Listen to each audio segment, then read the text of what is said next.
Englesia's capital had become modern enough that even its clothing shops had tall glass show windows, and Shuna was immediately hooked by the new fashions on display. Regardless, we were clothes shopping at Shuna's request. She was curiously peering at all the new fashions in those windows right now, and I have to say it was all pretty gaudy. In the stores we passed, there were lots of outfits with novel designs we never saw back home. The clothes Shuna and her team sewed, after all, were mostly ensembles gleaned from my own memory, but these shops were full of original pieces from entrepreneurial designers. They all seemed to compete with one another on the racks, and the sight was more than enough to capture Shuna's heart. I certainly don't want to lose out to all this. I must redouble my efforts. Yeah, keep up the good work. And everyone, go ahead and select whatever you like. I'll cover the cost. What? Are you sure? Me too? I'll keep this on, thank you. It's fine. I don't pay you a salary anyway, so at least let me be generous with this. As thanks for their usual hard work, I decided to give all three of them new clothes. I had a suit along with me for tomorrow's conference, but Rimuru and Soei were still in full battle gear. They fit in with the adventurers milling around town, so nobody brought it up. But on the streets, they were too imposing for my tastes. Shuna was in her usual shrine maiden garb as well, and I think some fashionable casual wear would do her some good, so I had them pick out their favorites. Rimuru and Soei went with tailored jackets, shirts, and skinny jeans. Huh? All right, it looked good on them. And Shuna went with, whoa, a fluffy white gaucho skirt and an ice blue knit vest? Cute. That really worked on her. That looks good. I like it, Shuna. Shuna went with, whoa, a fluffy white gaucho skirt and an ice blue knit vest? Cute. That really worked on her. Thank you very much. I'm glad to hear that, Sir Rimuru. Yep. The shrine outfit is fine and all, but something casual wouldn't hurt her either. It's also novel on her, fresh if you will. Since we were there and all, I decided to purchase several outfits. We'd no doubt use these as models to sew our own, starting next time. I also purchased a thin, dark blue dress for Shion as a souvenir. She's got kind of a cool demeanor, in terms of looks anyway, so I figured she'd stand out in that. I'm sure she'll love it. You think so? Glad to hear that. Yes, I'm positive. If Shuna said so, it was probably true. And you guys look okay in that too, so go ahead and take it. Not as much guidance for us, huh? No. Rimuru and Soei sounded like they had complaints, but who knows? And why were they still trying on outfits? They acted like they didn't care, but now they were diving deep into the racks. A handsome man looks good in anything, so I really didn't think they needed to agonize over their decisions that much. Meanwhile, all my decisions were snap judgments. It wasn't like I could describe the difference between one ensemble or the other, so I had the store clerks pick for me. Couldn't go wrong with that, I figured. Passing the buck? Maybe. A guaranteed decision-making method? Absolutely. Finally, we made our selections. We were fitted for them on site, which let us change right into them. Shuna was now lovingly clutching the box of clothes I got for her, smiling broadly. Unlike my disappointing secretary, Shion, Shuna pretty much always had it together. The gap between them was charming like that. Rimuru and Soei looked happy about their own clothes too, so I'd call this outing a success. They pretty much worked day and night, so I really wanted to thank them somehow. If this excited them that much, I thought as I settled the bill I should have taken them here sooner. After changing into our new clothes, we headed for the cafe our old friend Yoshida used to run. Hinata had arrived in Englesia before us, so we met her there for lunch and tomorrow's council briefing. With Hinata at the table, we all ordered lunch. For 1 silver coin a pop, we got a pretty fancy spread, and we avoided any serious conversation as we enjoyed it. Full and satisfied, I decided to order some coffee, a little mature bitterness to round things out. And with enough sugar and milk, I had the perfect harmony between bitter and sweet. That's pretty much a cafe au lait now, isn't it? I'd call you mature if you took it black. But that's liquid candy you're drinking. Hinata hit me back hard. I guess my inside voice had leaked out again. Will you shut up? This is fine. It's all part of the atmosphere. Oh? Because between that and your outfit, there's nothing mature about what I'm seeing at all. Oof. First the coffee and now my clothing? And, boy, is that really how I look? The clerk at that shop arranged what I thought was a neat poncho type thing. I thought it was, yeah, maybe a little on the young and springy side, but I trusted the staff there. And now look, I regretted ever trusting in a store employee's fashion sense. Damn it, this does seem like kids' wear, doesn't it? No, Sir Rimuru, it's lovely on you. Right. Yeah. Looks great. I thought you liked it. It's lovely on me? So I look like a kid to them? Man, what a shock. My clothes were comfortable at least. I didn't dislike them. But that's not the issue. I'm supposed to be high society, you know? I had even grown a bit lately, enough that I could probably pass for a middle schooler. It makes you look cute. Those are the facts. Give it up. My shoulders slumped at Hinata's verdict. I guess I'd have to. I don't have the slightest amount of adult charm. I already am grown up. Why do I have to be obsessed with my height at this point in life? Maybe I'm just gonna have to face reality soon. Hinata, meanwhile, wasn't as brightly dressed as she was at the festival. She was looking smart in her paladin uniform, a dignified beauty in an outfit usually meant as menswear. Maybe she and I should swap looks? I resisted the urge to verbalize that thought, still a bit peeved as I went back to our first subject. With the teasing out of the way, I let Soei give me the report he had prepared. All right, Soei, your report? Certainly. First, I'd like to start with some of the feedback from the Founders Festival. He gave me a rundown of the more important rumors and discussions he had picked up from across the land in an easy-to-grasp fashion. I appreciated that. The response to the Founders Festival was pretty positive. From the royalty up top to the farmers at the bottom, people talked about it all over the place. The dungeon was also generating tons of buzz. Our ad pitch to the nobility must have worked because a few of them were forming teams of challengers to conquer the dungeon. Even people from faraway lands, not just the border nations, were reportedly curious. At this rate, I thought we could expect even more customers soon. After that pleasant news, we got down to business. So did you investigate the merchants and who's behind Duke Meuse? I did not neglect that, Sir Rimuru. From the merchants' families to their business relations, I conducted a thorough investigation. Based on that, I did not find any connections to particularly suspicious figures. However, these merchants did go through several government intermediaries in order to obtain business licenses in the nations they work in. And when I traced these officials, I found they all had connections to Duke Meuse. So, what'd that mean? Understood. The merchants were likely doing the bidding of the subject Meuse. All right, so there's probably not much point investigating those guys further. What about Meuse, then? I guess there really is some kind of secret cabal running the Western nations, and they might be scheming something new right now as we speak. Meuse seems like a competent enough noble. We better keep him under surveillance. So Meuse did a good job covering his tracks, huh? What's that potential threat up to now? As competent as he might be, though, there was no escaping Soei's eyes. No matter what kind of seedy group he tried to buddy up with, it'd only serve us in catching him red-handed. But Soei quickly banished that thought from my mind. He's dead, Sir Rimuru. Huh? We believe he was felled by some manner of long-range attack. As the Duke of Gaston, Meuse was something of a big shot. If someone like him was murdered, I really was starting to wonder about this mystery cabal. And if this was that cabal's way of escaping capture, they must have a lot of power to work with. Report. There is the possibility that they have noticed the subject Soei's investigations. So they shut him up, huh? Maybe we should give this adversary the respect they deserved. They weren't playing around. And you didn't see who did it? No. I didn't detect any presence at all until Meuse fell to the ground in front of me. He only heard the sound of Meuse collapsing, so there wasn't a whole lot he could do to stop anything. He sounded despondent about it, and I couldn't do much apart from console him. That's pretty unbelievable. If not even you could spot them, they must have been attacking from thousands of feet away. You would have detected the magic if they used any, and if it was some flying projectile, you would have picked up the lingering aura from that, right? It really couldn't be that easy to hoodwink him. I've got Raphael with me, of course, so magic sense lets me detect pretty much anything, but this... Maybe it was a sniper, huh? A sniper? What is that? Not a concept Benimaru or Soei were aware of.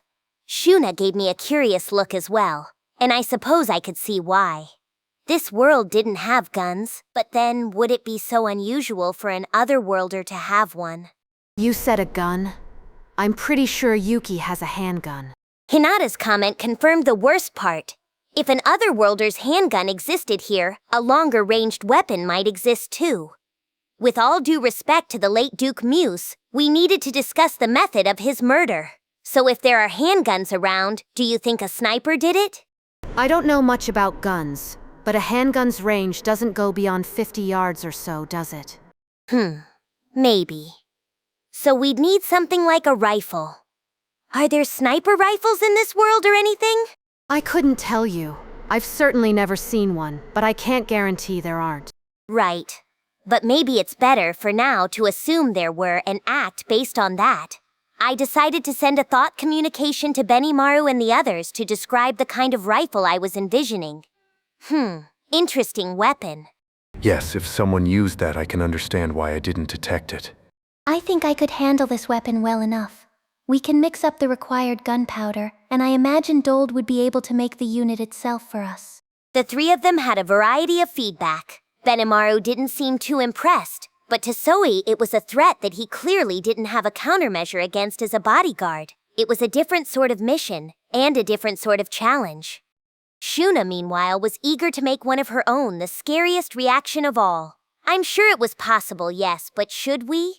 The development of guns changed the entire nature of wars. Although the nature of war in this world was more about the quality of your offense than the quantity, which often made traditional Earth strategy obsolete.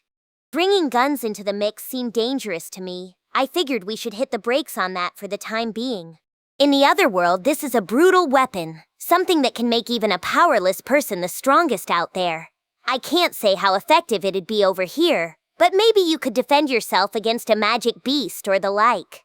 Well, you can run out of bullets, but you will never run out of magic. But you could always make higher caliber weapons for extra punch, and with enough of them, you could be a serious threat.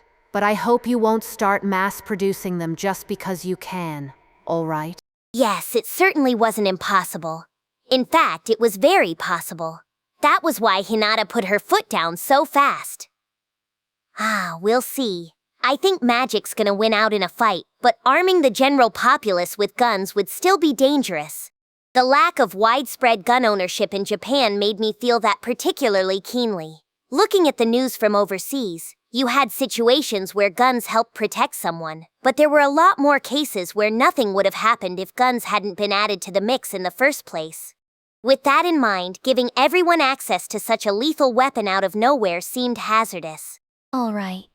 We'll keep this strictly confidential and stick to research only then. That seemed to placate Shuna, so we decided to go with that. And besides, threat or not, they didn't work on us, so it wasn't that big of an issue, was it? Report. Someone without the relevant knowledge would not understand what happened if they witnessed someone being shot to death. There is a potentially high chance someone near the victim is suspected as the killer. That word of caution from Raphael sure came out of nowhere. What did it mean? Someone near the victim. Oh, right. If someone right by me got assassinated, I'd be a prime suspect, wouldn't I? That did make sense. And since Hinata was so closely involved with me, she probably wouldn't be allowed to testify on my behalf. If the killer got away and the weapon was never found, there was every chance I could be framed for murder. That was close. I could have fallen right into that trap if we didn't have this little chat. Not that I knew whether a trap was in place at all, but if Raphael was on the lookout, I'd better assume there was. Either way, we'll all have to be real careful at tomorrow's council meeting. I don't think non-magical lead bullets would do much more than sting if they hit us, though. I don't see cause for too much alarm. No, I wouldn't underestimate it like that. Like Hinata said, higher caliber weapons are more of a threat, and for all we know, there may be magic-infused bullets out there. Plus, if anyone got shot in the middle of the conference, I think people would point their fingers at me first. I worry about that as well. I will station replications around the council and stay on enhanced guard. That's Soei for you. He must have reached the same conclusion without me pointing it out. Right. Thank you. Of course. I trusted he could handle any suspects he stumbled upon. With that concern addressed, I went back to the main topic. So Hinata, why are they calling me here anyway? I still hadn't heard exactly what would be discussed tomorrow, although I had my hunches. Ramirez and Veldora thought it was about a dragon causing trouble, or a mystery demon lord rearing his ugly head, or some other nonsense. It wasn't any fairy tale junk like that. They wanted to see if they could accept me as one of them. And based on the 4-star treatment I was receiving, I expected some good news. Well, the resolution to let Tempest into the council passed at the last special session. At the regular session tomorrow, you'll be asked to sit for a Q&A before they officially enact it. Bingo! Those fools could spout off all that nonsense because they were oblivious to the truth. I was smart to ignore them. Oh really? I was expecting as much. I nodded, as if I knew everything in advance, as Hinata gave me a doubtful look. Report. Based on the current situation, there is no other potential possibility. The subject Hinata Sakaguchi is believed to be thinking why that act at the moment. Huh? So sneering at her just made me look stupid, huh? And sure, I didn't have any doubts about this, but even I had my guesses about what they wanted. Like, what if they asked about my Magitrain ideas or the requests to sell the weaponry Kurobe showed off? Or what if they interrogated me about which countries were asking us to reveal our research results? There was a pretty broad range I could picture, which gave me a headache. But Raphael was confident this was about Tempest's admission. I wish it could have clued me in earlier. With a nervous cough, I took a sip of coffee. Hopefully I covered myself well enough. Regardless, it's still not official yet, so try not to do anything dumb, all right? And I think, during the Q&A, they'll probably ask you some tough questions and try to get under your skin as a demon lord. Don't fall for their tricks, okay? I wasn't sure I covered for myself at all, but Hinata didn't seem to care either way. I guess it'd be trouble for her if I screwed up the meetings, since the Holy Empire of Lubelius was supporting us and all. It'd make them look terrible. Thus, she was focused on giving me warnings first and foremost. How unsettling. I have the patience of a saint. Nobody could anger me that easily. Oh, you're worrying way too much. Unlike you, I know how to deal with adult social situations. Huh? If you're picking a fight, you know I'm game anytime. No, not like that. See? There's the difference between Hinata and me, the way she so readily flips the switch. But getting her any angrier would be bad news for me. I closed my mouth, a little fearful. But you do have a point. They're giving me all the bombast of a royal guest, so I am worried that they'll want something from me in exchange. You've been looking into that too, right, Soei? Yes, and I do have some information along those lines. Beyond that, it'll come down to the motives of the royalty involved in this affair, as well as what their subordinates think. Right. I'd appreciate it if we could talk that over later. Yes, Sir Rimuru. Not him and me, but him and Raphael, really. But there is one thing I'd like to ask Lady Hinata. What's that? I thought we were done here, but Soei had concerns of his own. He had deployed his team to the 4 corners of the globe looking into matters. As they investigated the shadowy committee running the Western nations, they were also gathering information on each nation they visited. I was used to relying on them by now, whenever there was something I wanted to know, and knowing Soei, he must have heard some relevant rumor by now. It seems that several ministerial-level government officials from around the region are attempting to take advantage of our nation. Their aim Is to have Tempest serve as a defensive wall against the Eastern Empire. Yes, exactly, Lady Hinata. She had guessed it before Soei could finish. She must have had her finger on the pulse of it too. So if a war breaks out, they want us to help them. Because right now, the only obligation we have along those lines is to Bloomond. Is that correct? Benimaru, for his part, concluded from his own analysis that Soei was worrying too much. He smiled at him, and I'd say he was right. But the real issue lay elsewhere. Hinata probably realized that as well, and judging by how worry-free she seemed, she must have reached the same conclusion I did. Plus, in my case, I had Raphael predicting the future for me, so I could trust in that. If Hinata agreed with me, that just sealed the deal. So let's check on that. Benimaru's right. Our only treaty along those lines is with the Kingdom of Bloomond. But even apart from that, I don't think we need to worry about the Empire. Could I ask why you think so? Soei questioned, apparently quite worried. He always was serious-minded like that. To calm his mind, I decided to lay out the conclusion Raphael led me to. Well, first off, it's important to think about things from the Empire's standpoint. If the Empire tried to attack the Western nations, what kind of strategy could they devise for that? Their goals for the attack were also key, but let's put that aside for the moment. If they wanted to wage war, they'd need to select an invasion route.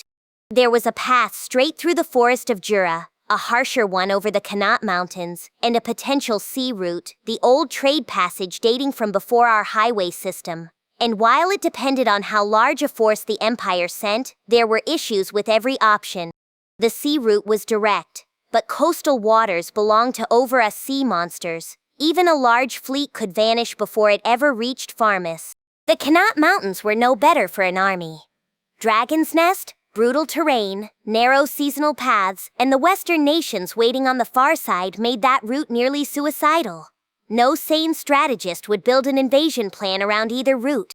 Thus, your only choice left was through the forest of Jura. But the forest is the territory of a demon lord, and that's me. And there's Veldora too, right? Yeah, and now that the whole world knows of the Storm Dragon's awakening, the Empire can't afford to make any funny moves. They feared him even when he was still banished, so right now they're essentially frozen in place. Exactly. We had spread the news that Veldora destroyed the Farmus army, and the Empire heard about that quite some time ago, I'm sure.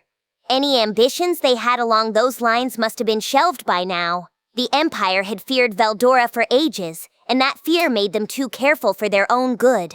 If they had acted sooner, they might just have wiped us out for all I know.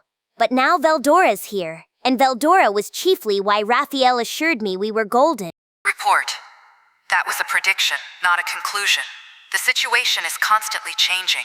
If I obtain new information, I will need to factor that into my assumptions. Wow, what a worrywart. But that was fair. Working on bad assumptions can lead to some serious pitfalls later. It is true that the Empire is making some ominous moves. The shadows I tried as familiars have proven pretty useless, so I was thinking we had better conduct a more thorough investigation soon. However, So I could send shadows as scouts, but they were too weak to pierce the Empire's barriers. His replications were limited and too valuable to scatter carelessly, so a deeper probe needed caution. The Empire's moves really aren't being looked at that seriously, though. It's more of a cover story, an excuse for letting Tempest into the council, that's being spread around by a few of the louder representatives. But if you're that concerned, Sir Soei, I could conduct some investigations myself. Ooh, I see that Hinata, like Raphael, doesn't like trusting her own thoughts too much. I always knew how wary she was, but seeing that in action, I kinda had to admire it. I could learn from it, in fact. But now she's volunteering to help investigate, huh? I might as well take her up on that. Report. Please ask her to look into the armed nation of Dwargan as well, and Raphael never wavers, does it? Now it's trying to work Hinata to the ground too. But that made sense to me. The Kanat Mountains had some paths that led into the Dwarven Kingdom, the territory of Gazel. I couldn't imagine the Empire can do much with those roads, but it'd be worth looking into just in case. Could I ask a favor when you do, Hinata? What's that? I'd kinda like you to investigate the structure of the Dwarven Kingdom, I think. Right. The Dwarven Kingdom's a city crafted from a cave underneath the Kanat Mountains. That could be a possibility too. You act so careless, but I really can't let my guard down around you, can I? Ha ha ha ha, right? All right. I'll look into the Dwarven Kingdom as well. I wasn't sure what prompted Hinata's admiration, but fine. I thought Raphael was carrying on about nothing. But there's no sure thing in this world. I was just thinking about how I needed to be more careful. If there's a weed bothering me, better to uproot it now rather than later. And if Hinata was volunteering, no reason to hold back. So we carefully went through the rest of our discussions, talking about closely held state secrets and other vital affairs in the early afternoon cafe space. We had a magical soundproof barrier over us, so nobody was going to eavesdrop on our conversation anyway. Skills can be so useful like that. Hinata was kind enough to brief me on a few other things too. It seemed like a lot of people wanted to take advantage of us, and not just for military purposes. Humans, after all, were suspicious folk. I should know. I used to be one. That's why what Hinata told me made so much sense. I just want you to know, all right? There are people out there trying to use and abuse you, so don't let them shoehorn you into anything. I had to accept that as correct. Whether I would listen to that advice was another question. What do you mean, use and abuse me? Well, in terms of your military at the very least. That's something I'd want from you too, and that's what you want to see, right? As she put it, one condition for joining the council was that we'd be responsible for management of the entire forest of Jura. The member nations were unanimous on that, since we'd function as a bulwark against the Empire. I got no problem with that. With fewer monsters out there, I'm sure we'll see more people challenge the labyrinth. We do want that, yeah. Better not freely admit it so much. I've had to deal with a lot of heads of state in my time. And let me tell you, they're clever. They might even ask you to station troops in their countries to keep monster damage down. Normally, allowing foreign troops to stay in your nation wasn't the kind of thing governments like to see. But as Hinata put it, in a world where monsters were a universal threat, leaders wanted to retain as much war power as they could. Many of them weren't afraid to use other nations' troops for that, including the Western nations' Temple Knights. Proposal. You could deploy troops to their nations to create an obligation to you. If we were recognized as a nation, it made sense that we could deploy our army to foreign lands as a peacetime maneuver. If something came up, that'd make it easier to exercise our military authority. My home country back in my previous world took that strategy a lot. Oh, I see. That's not a bad idea, actually. Why don't I let them use us? I can't say I like letting them think they're taking advantage of us, but yes. It's essentially giving influence to our nation, isn't it? I grinned as Benimaru and Soei voiced their agreement. Shuna kept up her own smile, and I suppose her lack of complaint meant she agreed. And if we were all on the same page, that meant I could do what I wanted tomorrow. Why are you looking all sinister? Hinata asked, exasperated. Guess she's reading my mind again. But she didn't say anything else, which I took as her tacit approval. That marked the end of our lunchtime discussion, but before she left, Hinata brought up something else, as if she had just thought of it. Oh, right. I think there's also a group planning to do something stupid at the event tomorrow, so be on the lookout for it, okay? Once again, she warned me not to lose my temper or lash out at anyone. What she meant, I suppose, is that the council wasn't a monolith and I should treat everybody there as one and the same. Eesh, why was she so concerned about a pacifist like me? She didn't need to say it, I understood just fine. So I told her she was worrying too much, and we left it at that. She gave Benimaru a pointed look too, which was probably fair and definitely rude. The next day came. We were heading over to the council's meeting hall. Benimaru, Soei, Shuna, and me, all in suits and looking sharp. It goes without saying that all our weapons were in my stomach, so at a glance it would have looked like we were unarmed. Hinata had given me her full briefing, so I didn't have an iota of anxiety. Maybe a few counselors wanted to take advantage of us, but on the question of my admission to the council, all my worries were behind me. If I was recognized as a friend to humankind here, that'd be one step closer to the ideal society I had in mind. A world where man and monster coexisted and shared in one another's prosperity. To borrow a phrase from Mujuran, a monster and man cooperative alliance. On the monster side, we already had magic-born dwarves, elves, and more living with one another. That alone already resulted in a massive new economic sphere. But as an ex-human, I really wanted to reach out to them as well. But humans, you know, they're greedy. It's all, what do I get out of this? With them, and they're willing to shut out their own countrymen just for thinking the wrong thing. But that greed helps them improve their lives too. And it's the engine driving all sorts of new and expanding entertainment. They weren't simple to deal with, not like monsters. Better avoid expecting too much here. I couldn't assume this would go great from the very beginning. Why was this happening? The desk, kicked into the air, was suspended in space, slowly falling to the ground, and in the midst of this nearly stopped moment in time, Hinata's eyes seemed particularly cold to me. She didn't need to use her voice to tell me what she was thinking. You've done it after all.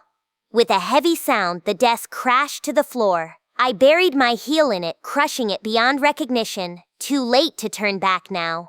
4 hours earlier, Before that desk ever left the floor, the day still looked manageable. When I reached the council hall, several counselors were there to greet me. They were from our border nations, and based on what they heard from the Founders Festival participants, they wanted to forge friendlier relations with me. I sure appreciated all the compliments, and I responded in kind, figuring it best for the future. They started smiling at me, the ice now firmly broken. Ah ha ha ha ha! I heard you were a demon lord, Sir Rimuru, but what I didn't hear about was how much of a sociable leader you are. I would certainly like to maintain a friendly relationship with you going forward. No, the pleasure's all mine. I've got a slate of events in mind going forward, so if you're interested, please feel free to attend. I got the idea they were still a bit too leery to attend the Founders Festival. Now, though, they were being downright familial with me. All that effort from Rigard, Molmeal, and the others must have been paying off. Now I was feeling really good. Hinata gave me all sorts of doom and gloom yesterday, but I guess I really didn't need to worry. But the next person to greet me sent me straight into a depression. Ahem! People, quit bothering Sir Rimuru. Counselors from tiny dots on the map with hardly anything to them shouldn't be occupying his time all day. Indeed. All this rudeness may give Sir Rimuru the wrong idea about our council. So please remember your place and leave him alone. My little entourage was promptly chased off by a group of representatives who acted like they owned the place. I wanted to ask who was being rude here, but I held back. Soei told me via thought communication that these people were from nations with some clout in this council. Every representative was allegedly equal, but that wasn't really the practice. That was shown perfectly well by these people who took it as their prerogative to lord it over their peers. There was definitely a pecking order here based on your social standing. Right, Sir Rimuru? I tell you, you'll never have any constructive conversation with people like that. Yeah, thanks. And what would you call constructive? I really didn't want to deal with these guys, but I decided to play along. Heavens be! I suppose you may not be picking up on the hints, Sir Rimuru? Ha ha ha! It stands to reason, I think. Sir Rimuru has never had to deal in noble etiquette before. But don't worry, we'll teach you everything you need to know. A simple question, and already they were answering me with stuck-up laughter. They made it seem so natural that I couldn't even tell if they were being deliberately malicious. A bit overly familiar, perhaps. But it beat being feared, I think. By the way, Sir Rimuru, I hear you've been busy crafting a great deal of interesting things. Yes, they say you're considering a Magitrain system, for example. And let me tell you, my nation would be more than happy to be part of that effort. Ah yes, precisely. And the same is true with mine. We'd be happy to pitch in. Of course we'd like a little, well, you know, in return. Sure. So this is what jaw-dropping means. Rude ain't the half of it. I went lightly because these are presumably nobility, but that was a mistake. I must have really given them the wrong first impression. But I was on their turf. I needed to hold back, or things could easily spiral out of control. Broad mind. Given all my grandstanding to Hinata, I couldn't get riled up here. Well, we need to put rails in place before we can run any Magitrains. We've already created an order for our layout construction, so I'm afraid I can't take any more requests right now. No need to worry yourself over such details. I will gladly arrange matters with my government, so if you could give us some priority with your delivery, that would be quite fine. Something told me he had no idea what a Magitrain was. He'd never seen the real thing, after all. As if that weren't bad enough, he was also completely ignoring my own priorities and throwing thoughtless one-way demands at my feet. But, again, patience. No. As I said, there's an order to this. But as I tried to bottle up my anger and turn him down, the demands just kept piling up. Then perhaps some other product then. If you could arrange for some weapons or armor, we will be happy to buy it.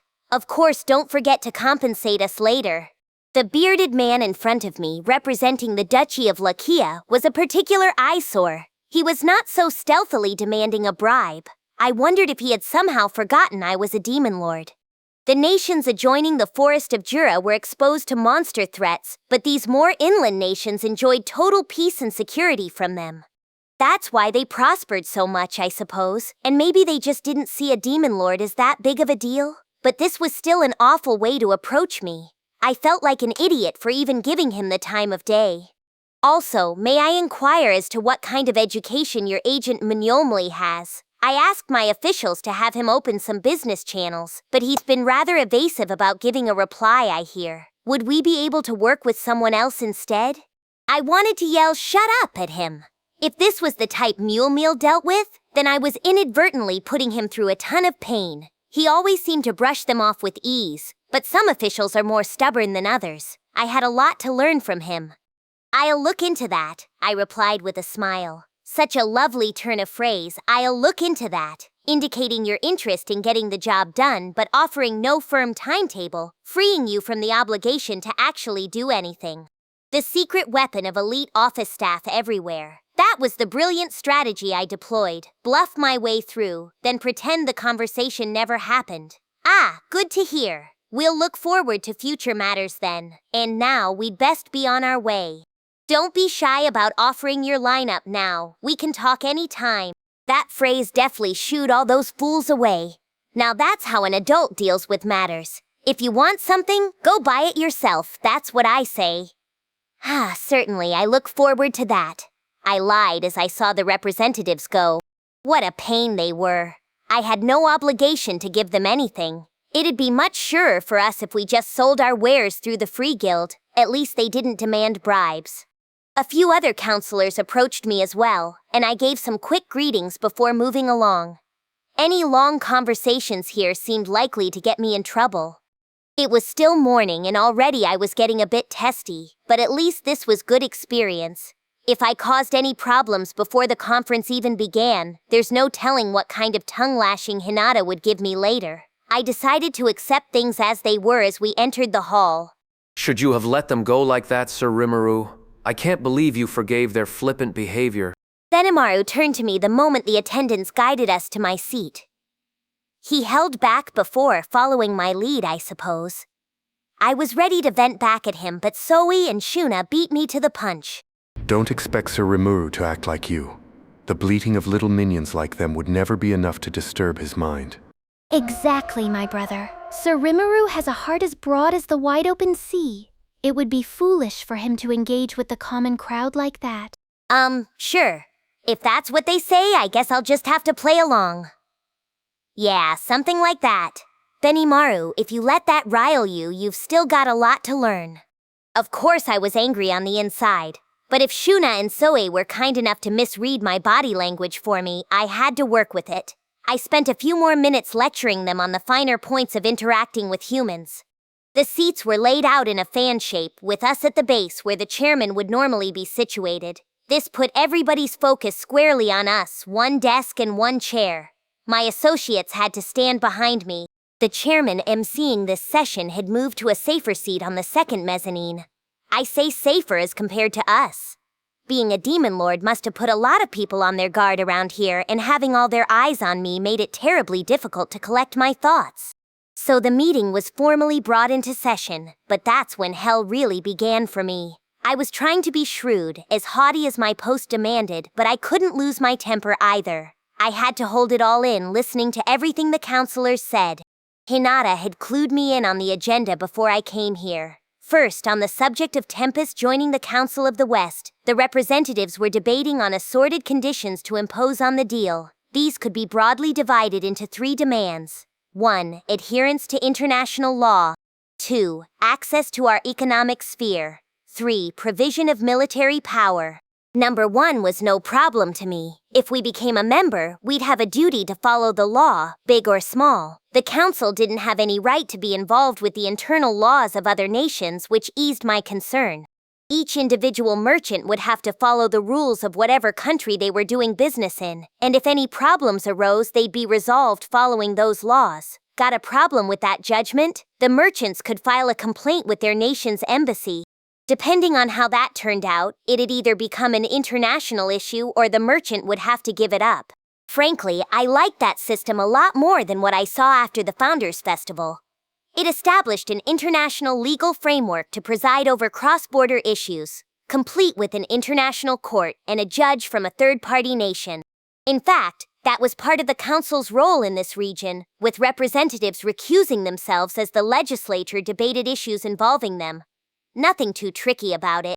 Of course, to keep things fair, we needed to enact and announce a body of law for our own nation. That was an issue, but I had good old Raphael on my side. It had a full grasp of laws from all nations, and it used it to perfectly cover all the bases as it defined our own set for us. We already sent a copy of that to the council, so all was well. The second condition, access to our economy, was more dangerous. Without patents, leaked Tempest technology could be copied outright or reframed as something we owed everyone else, and I had no intention of letting our inventions be taken that way. The problem was that, between Vester and Gabiru's presentation and Kurobi's weapon and armor exhibition, word about our technology was starting to leak out, as shown by that bearded guy from Lakia asking about my Magitrains. Yom and Majoran were commanding large groups of workers, of course, so this was expected. I didn't mind if people knew about our stuff, but I did mind the people who tried to steal it. Or really, trying to steal it was one thing, but now you had people like that Lakian guy trying to make us build a railroad and calling it a business transaction. Lakia should share in this first. How could you be so thoughtless? Sir Rimuru, the Republic of Zamond is far more worthy of serving as Tempest's closest partner. Order! Now is not the time for debate between member nations. You're simply baffling Sir Rimuru. If the white-bearded chairman hadn't stepped in to quiet things down, we might have been bogged down forever. Open markets in themselves weren't a problem, but I wasn't expecting an obligation to share all of our tech.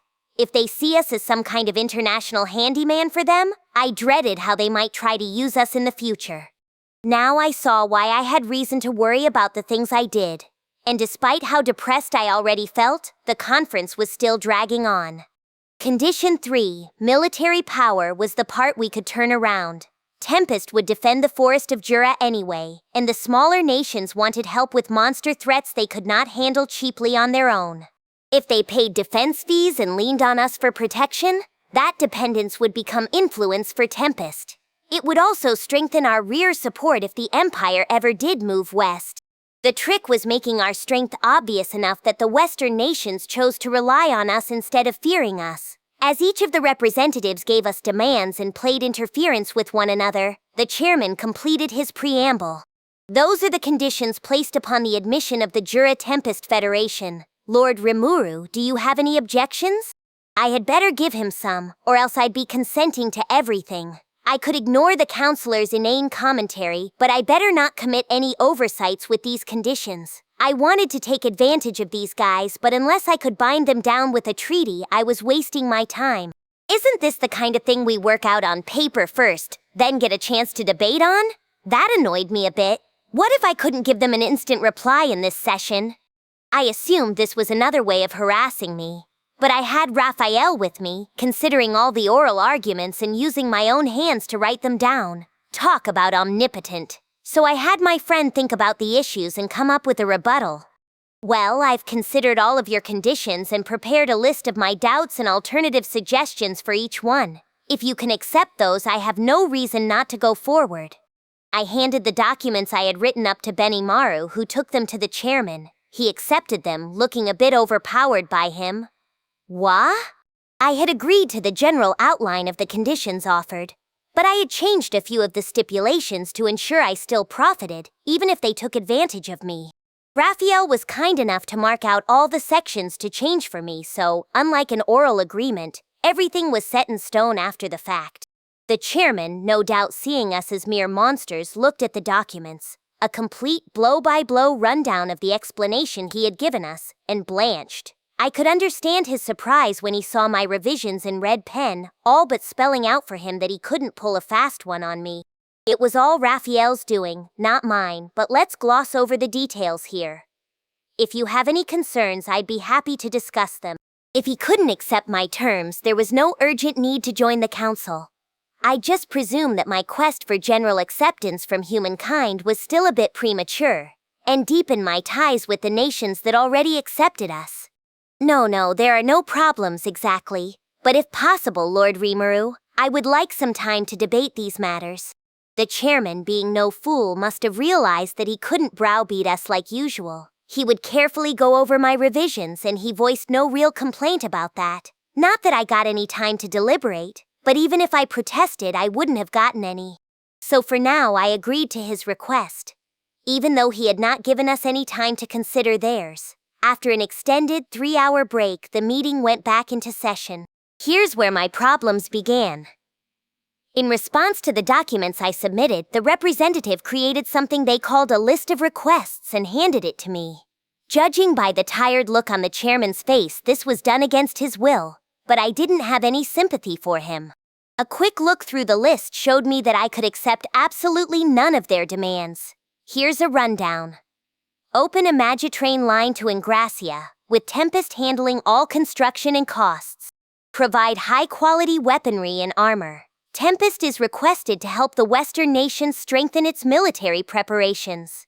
As the labyrinth that appeared in Tempest is a treasure to all humankind, add the council to its administration team. Upon admission, Tempest will provide a preset amount of taxes on a yearly basis. Due to safety considerations, the representatives it selects must be humans, and so on. There was a lot of nonsense written down.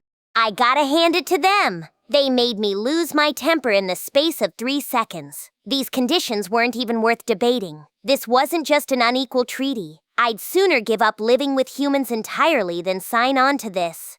This was not even an unfair contract. It was not a contract at all. That was how I reached the moment from before. The desk was ruined, the hall was silent, and Hinata's glare was freezing me from the side. So I reclined in my chair as if I had planned all this, crossing one leg over the other. Then, giving a gloating stare at the counselors gaping at me, I heaved an internal sigh. Look, I kept it bottled up at first. I had a reputation as a grown, mature leader for Tempest, and I took pride in having a heart broader than the ocean. That much I think I've made clear from my recent actions. People called me a bastion of fortitude. I could even handle Milim with no problem. That broad heart of mine allowed me to laugh off and forgive all her selfish bantering. But what if, instead of Milim, you had this room full of unattractive, obsessed, materialistic old men who never even bothered to hide the avarice glinting in their eyes? You could find the answer in that twisted desk in front of me. All right, people. Are you making fun of me? You've been prattling on and on today, but what makes you think you've got the right to make demands to a demon lord? My kicking the desk to pieces made the hall notably quieter. Holding back my rage, I spoke directly to the chairman, currently hanging his head in shame. Sir Rimuru is asking a question. Don't just sit there quietly. Please answer him. Shuna, smiling, delivered a follow-up blow for me, and I think that had more of an effect than anything I said. The counselors looked fully cowed now, some of them breaking into a cold sweat. I think you have the wrong idea here. Our nation has already almost completed a gigantic economic block of its own. The one reason we want to join the Council of the West anyway is so we can show the human race that we're not hostile to them. But if you don't want that, I've got no intention of forcing things along here. My voice rang quietly in the silent chamber. I wasn't shouting at all, but it seemed to make all the representatives' minds shiver with fear. I wasn't using Lord's ambition or anything like that. Against a human target, Lord's ambition would cause sheer panic at best, insanity and death at worst. No need to break that out. And I wasn't brainwashing them at all either. If I did, I'd be throwing all the goodwill I built with humanity out the window. I had no interest in living out my life with a legion of boring puppets who said nothing but yes to me. No, this was just me being riled into destroying the desk and laying out my full opinions. But even that had a massive effect. No, Sir Rimuru, that was not at all the motive behind our requests. Certainly not. We simply provided our perhaps overly optimistic feedback out of a desire to deepen our friendly ties with you. The browbeaten counselors desperately began making excuses. The more of them I heard, the more annoyed I got. First off, why was the king of a nation only a sir? If I was convening with other kings and leaders, I'd expect that. But being called it by someone without a country to govern was the same as saying I ran no nation at all. It was a nation addressing a colony, and it demonstrated zero respect for us.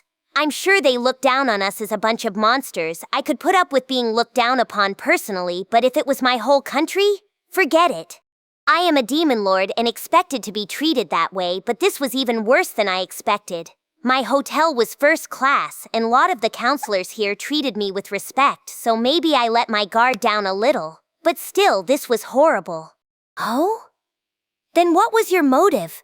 Because to me, this sounds like you want my nation and me to work day and night for you as your slaves. No, not at all. That was not our intention whatsoever. It was nothing like that.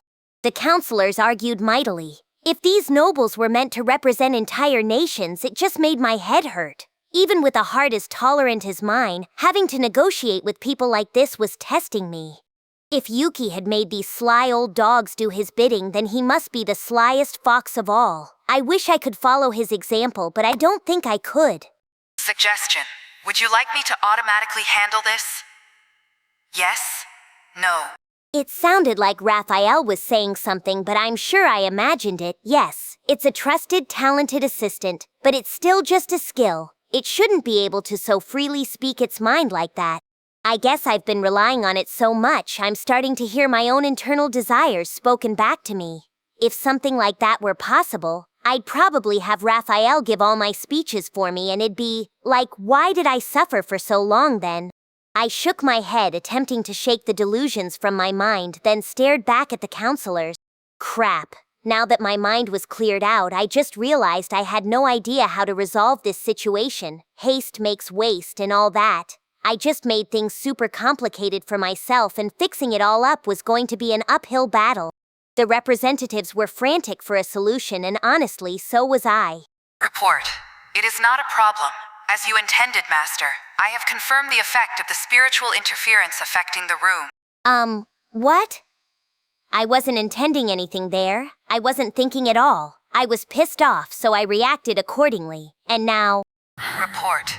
With this quantity of samples, I have discovered the laws governing the spiritual interference. As with the subject Gaie, the majority of counselors in this chamber are under the effect of spiritual interference from someone. Remove the interference? Yes. No. Well, I mean, sure. I thought yes in my mind without hesitation. The moment I did, the previously silent counselors began to speak up again. Well, of course Lord Rimuru is angry. How could we make up for this disgrace? Wait, these conditions weren't even brought up in our previous special session. Who tried to slip these past us? Things started to change pretty quick. Raphael strikes again. No matter the issue, I can always rely on it. Heh, looks like the counselors regained their senses, I defiantly muttered, as if this was my plan all along. I just wanted to look cool, really, but it sure elicited a response from Shuna. They certainly did. I thought they were acting a bit strange, but someone had taken over their spirits? Well, Raphael? Understood. It is a type of spiritual interference skill. It does not exert any influence on magicules, so confirming its presence took some time. But it is statistically impossible for so many people to possess such similar wavelengths. It was believed that canceling it would take time, but your anger wavelengths created an open seam. Right. Exactly like I pictured it. Let's go with that. I don't think it was that strong, I ventured, without any evidence. The spiritual interference gave the counselors a sort of tunnel vision, maybe? I see. So you placed pressure on them to shake them out of it. That's right, Benimaru. I considered it all clearly before doing it. Better phrase it that way. I don't want them to start imitating my temper tantrum just now. Plus, this gave me the perfect excuse for Hinata. We're all good, but I still had my doubts. Who carried out that spiritual interference anyway? Probably not Yuki, I don't think. I doubted he'd take an approach that left so much evidence like this. If he did, he'd need some motivation to, but no point pondering over that. Now wasn't the time to pursue the culprit. Right now, I needed to solve the problem staring me in the face. The newly awoken counselors were bearing down on a subset of the council, the group who created that list of demands. There were more than I thought, but they still looked like all was well. They must have had some other scheme in mind. Suddenly, I felt something odd. A few of them were looking toward a door deeper inside the chamber. Turning my ears toward it, I could hear several sets of footsteps. Did someone call the royal guard? Report. No such movements were detected, so it is believed this was planned in advance. Mm-hmm. Maybe they set this up to have me cause a scene so they could arrest me? Against a demon lord, that took a lot of guts. Maybe it really was that sloppy of a plan, I could picture it. But if so, the people of Englesia and its surrounding nations must have been pretty oblivious to danger. They were so far away from the threat of demon lords that they must have gotten soft. The same was true of their counselors. There must have been a lot of optimists around there. Or maybe these were the fools scheming something Hinata had warned about. The moment that occurred to me, the door opened, revealing a dozen or so soldiers led by a larger man, Knight Commander Reiner.